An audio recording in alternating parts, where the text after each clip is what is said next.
The first thing I think I'd like to do is I'd just like to honor all the women, the generations of women who lived in this building, who've given their lives to their God, and their communities. And it's a marvelous thing that we've been able to share in that their practice has penetrated the walls and the floors and the gardens and the rooms of this building. And it's an honor, really, to be part of that. And, I'm sad, but there's a line in Dongshan: hidden, deeply hidden, we long for the beauty of olden times. Hidden, deeply hidden, we long for the beauty of olden times. So how's everybody doing? You know, I was thinking about this, and I was thinking about when we come into a session, we go into this rapid deceleration, right? We're all communicating and talking and planning, and then we come into this quiet, and naturally, there's a lot of momentum that's going on. A lot of shit hits the wall. So how do we fit this big space into this little space, into this quiet space? And kind of that's what we're going to talk about. I'd like to talk about a little bit today. So sometimes it's there's some darkness in the first days of session, you know, and that's okay. That's okay. You know, more than that, it's necessary. It's absolutely necessary. If we're to be whole, we need that darkness. We need that materia negra, which is that's the mud and the shit and the pus in which the seeds grow. And it's, you know, the interesting thing is that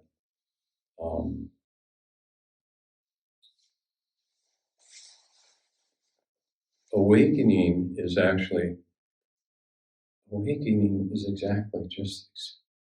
exactly that. It's the inconceivable. We think awakening is running through the fields of daisies, you know. Towards you. It's not. It's realizing that the dark soul of the night is itself awakening. And that's a powerful thing, because when we talk about meeting the inconceivable, that's what meeting the inconceivable is. We can conceive that awakening is running through a field of daisies. But can you conceive that it's the dark night of the soul, that it's some of your most difficult issues and fears and problems and things that are following you around, not letting go.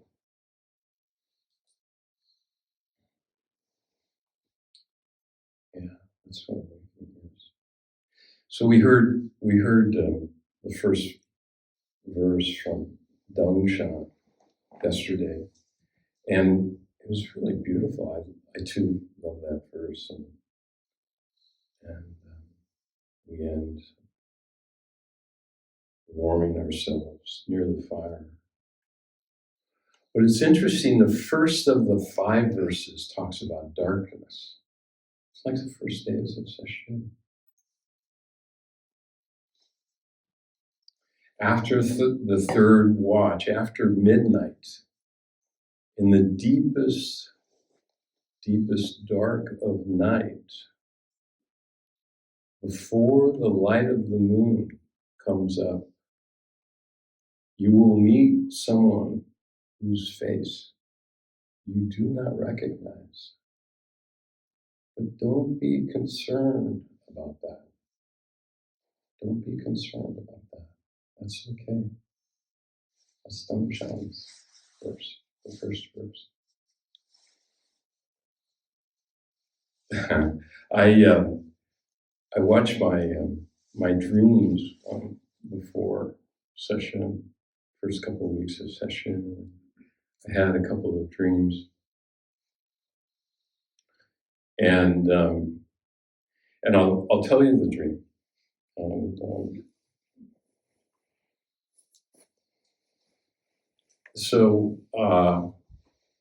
this was just a couple of days before session started.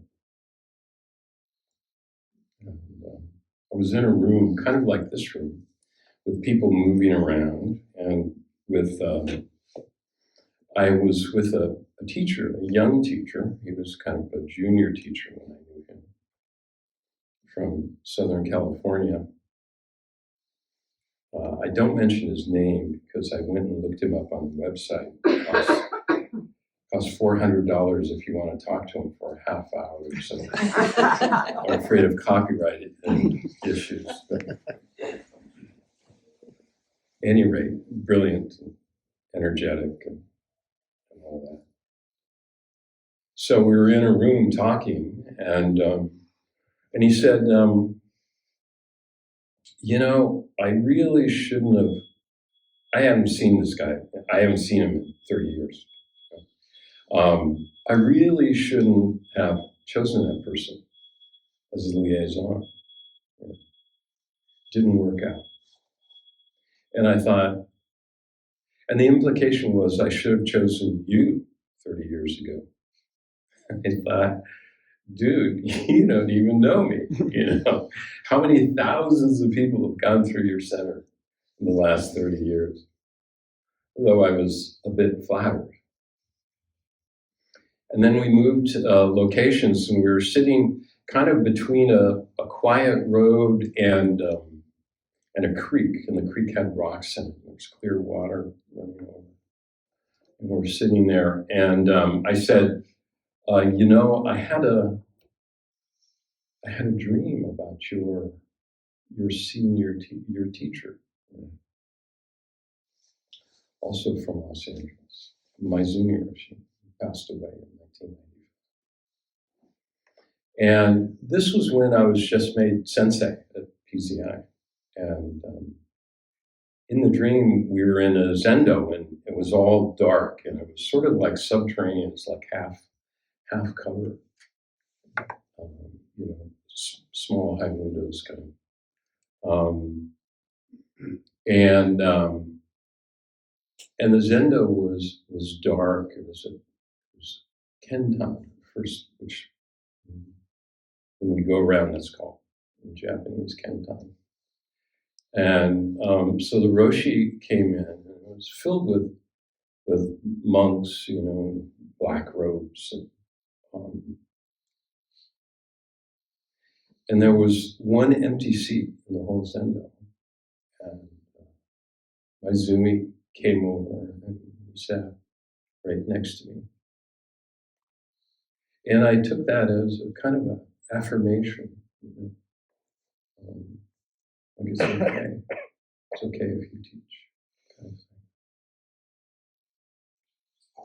And I wondered why, I had this dream with his younger student, because I didn't have any interest or relationship with him.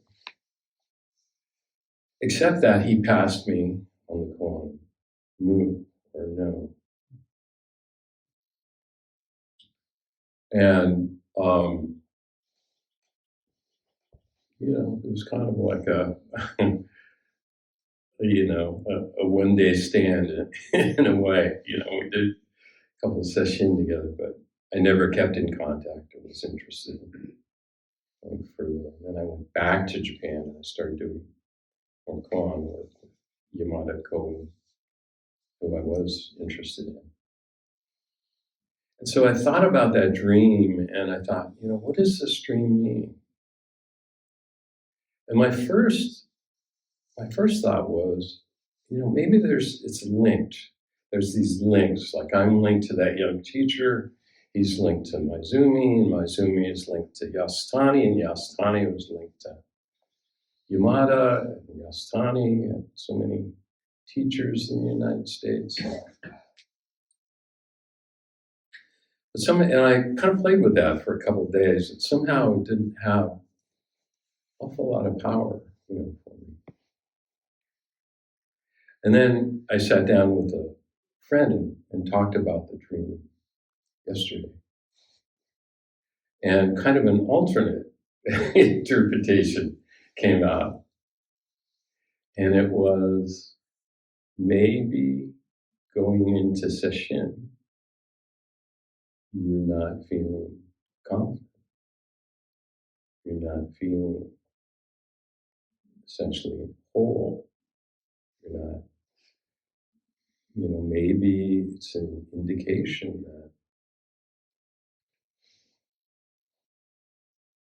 that you lack a certain amount of confidence. And, I didn't really like hearing that, actually. But it felt warm to me. It felt real. It felt alive. In the way that sort of that linked interpretation, didn't. It had some power to it and truth to it. And it's the dark matter, coming into sesshin. It's midnight. It's late midnight. It's before the moon has risen.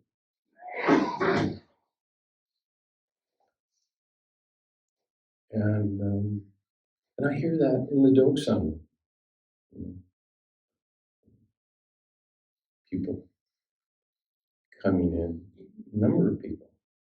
I can sit in the morning, everything's great, open temple, love it. I get into sesshin and I fall apart. There's something wrong. And, this koan is perfect for me because they're shouting wrong, wrong, wrong, and that's the way I feel.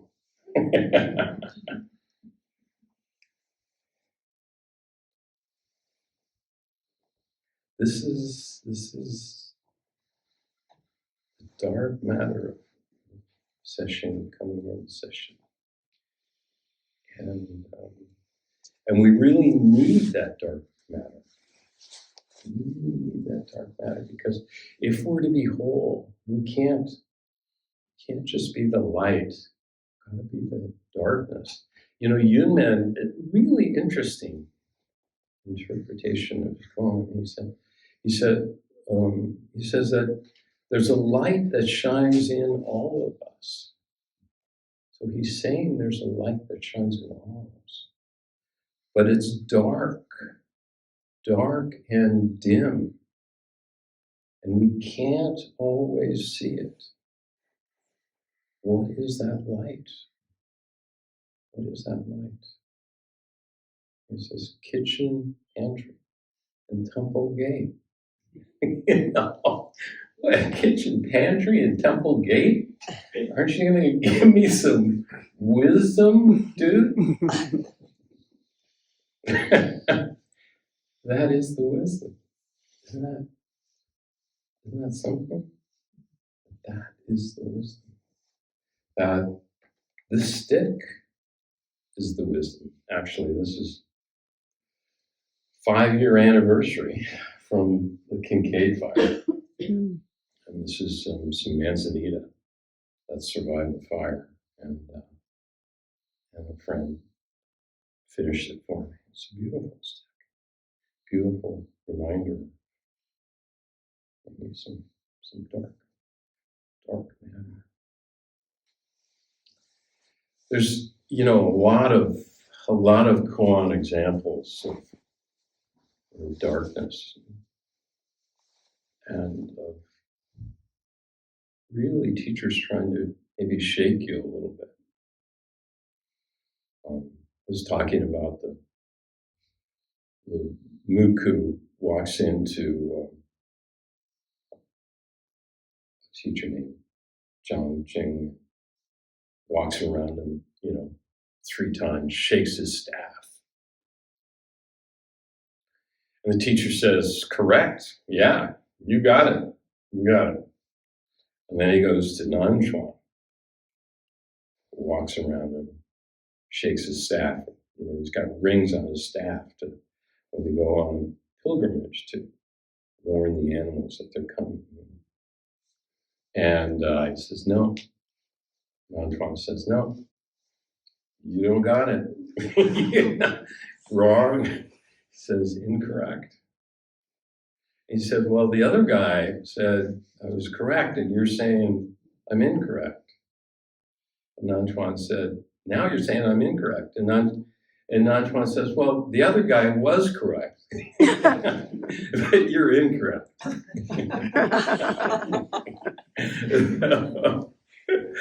So, I don't know if you remember Cool Hand Luke. Shaking the tree, boss. Shaking the tree. Maybe that's the wisdom. Shaking the stick. Shaking the stick. Gosh, lots of others, Jiao, 2 hermits hold up their fist. And not enough water to float a ship. And then the other holds up his fist. He said, Jiao says, you have the power to kill and to give life. And he does a deep bow. But we live in a world of before thinking good or evil. And that's why they hold up a stick and they don't explain to you the nature of the universe. Because that is the nature of the universe. It doesn't get more clear than this. Any bit that I add is going to be extra. It's going to take away from the experience of the stick.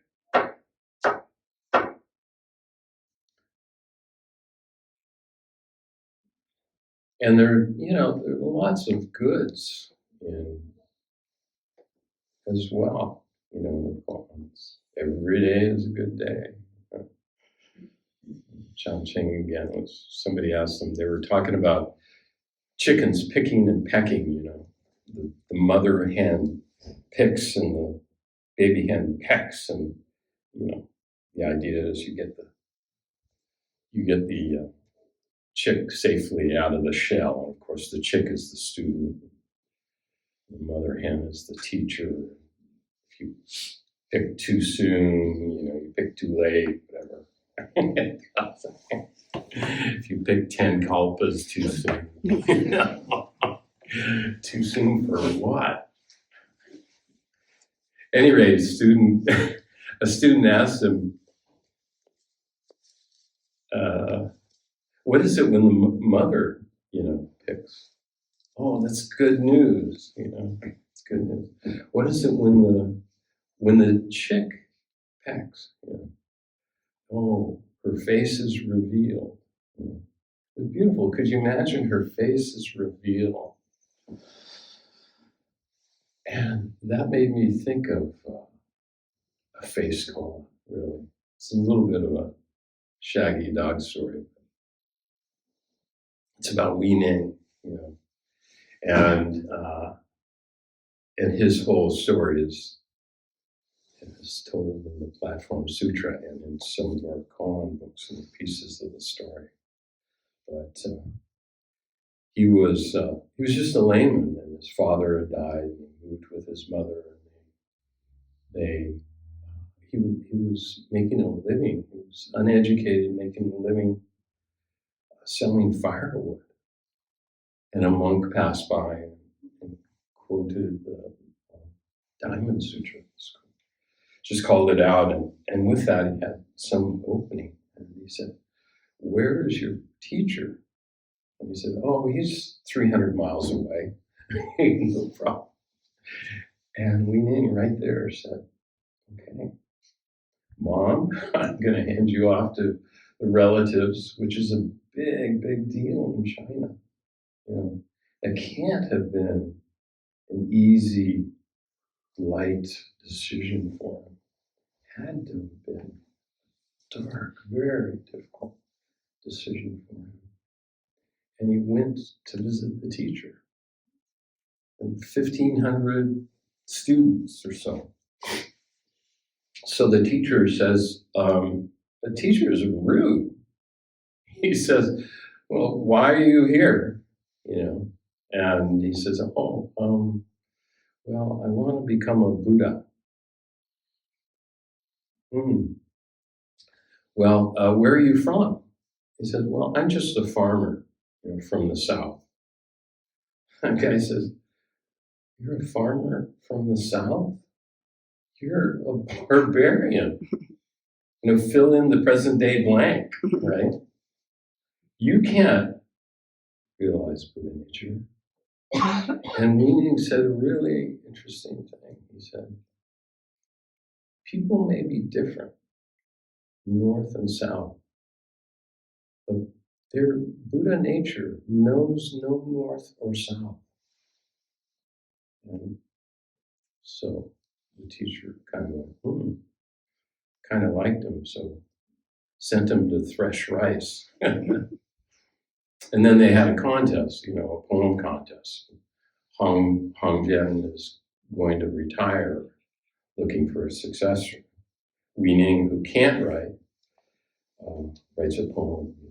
There is no Bodhi tree. Poem, deep, this beautiful emptiness. There is no Bodhi tree. There is no stand upon that a mirror will stand upon.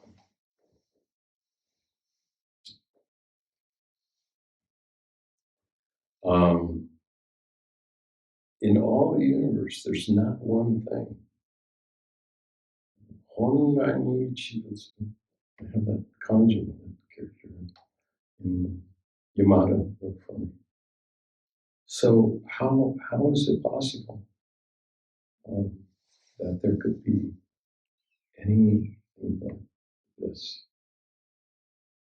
And, beautiful poem. And so anyway, he sends them off, and here we get to the koan, which is also great. This General Ming is chasing and catches up to him, and you know the story. And so Wei Ning, who's got the bowl in the road, set it on a rock and said, "You can have it." And General Ming said, he tried to lift it up. Sweat broke out in sweat. And he says, he couldn't. He says, "I didn't come for the bowl in the road. I came for the teaching." And so Wei Ning said, "Well then, before thinking good or evil, before thinking dark or light, before thinking confident or unconfident, what is your original face? What's your very nature?" Sometimes added before your parents were born. What is your original face? And with that, Ming had this great awakening. And it was really interesting because right after that, he said, "Is there anything more?" Already the dark matter is coming back, right? But that was an important part of Ming. That's not something to be denied. It's something to be praised. Remember when Captain Ahab on the Pequot, they saw the great white whale. Susan Murphy wrote about this. They saw this huge whale out there, and they said, "Captain, what are we what are you going to do? And Ahab said, I think I shall praise it. I think I shall praise it. I don't know if you remember the old black and white movie with Gregory Peck on the whale. At the end of the movie, you know, he's down on the whale going through the water. I think I shall praise it. What are you going to do about your dark matter? I think I shall praise it. And then Ming said, well, you know, gosh, I want you to be my teacher now. He said, no, our teacher is Hong Jim. Go on back, but take care of your practice. And Ming says, same thing. He says, for the first time, I alone know whether the water that I'm drinking is cold or warm. I alone can taste it. And that's a great thing about this practice, is that it's something that you find in yourself, including the light matter and the dark matter. And you know it when you feel it, when you see it, when you know. And yeah,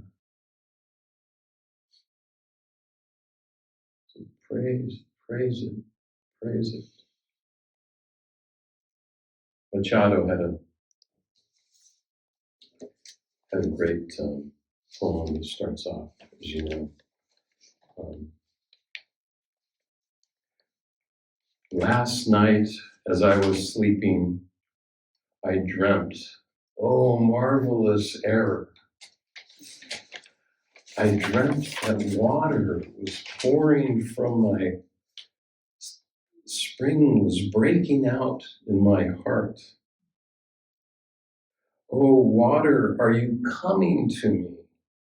A water of a new life that I have never drunk before. Thank you.